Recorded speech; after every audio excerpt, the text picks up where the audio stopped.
In this video, we're going to create and record an Atmos master. An Atmos master contains more information than a traditional export, including bed audio, object audio, and metadata, and additional metadata for playback and encoding. We'll be using Ableton Live, but the process is similar in Logic and Pro Tools. To start, we have a finished track in our DAW with active objects and panning. First, we're going to add descriptions to the renderer inputs, which will be recorded to the master.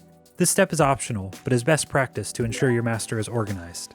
Open the input configuration from the window menu or by pressing Command-I, and add the descriptions.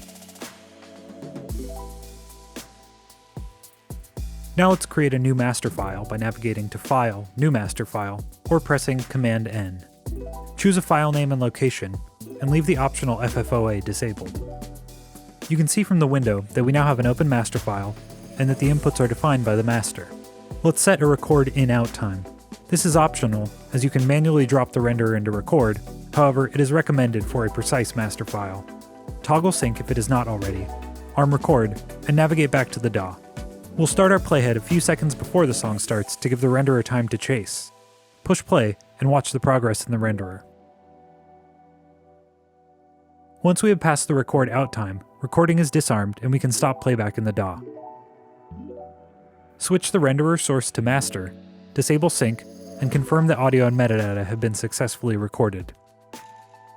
Next, we will configure some re-renders so that we can easily export channel-based versions of our master. Open the re-renders window from the window menu, or by pressing Command-R. Select the layout of the new re-render, in this case, 5.1. Click on Properties to edit it. Let's name the re-render, confirm the layout, and ensure that we're using the full mix. This process can be repeated for any desired channel widths. Our master is currently saved as an Atmos master file set. To export files for encoding, QC, and playback, navigate to File, Export Audio. You can choose a number of different exports. Choose Re-render to export any configured re-renders as PCM. Choose ADM BWF to export a single file Atmos mezzanine master. This file can also be imported as a session with objects and metadata in Pro Tools Ultimate, Nuendo, and Resolve.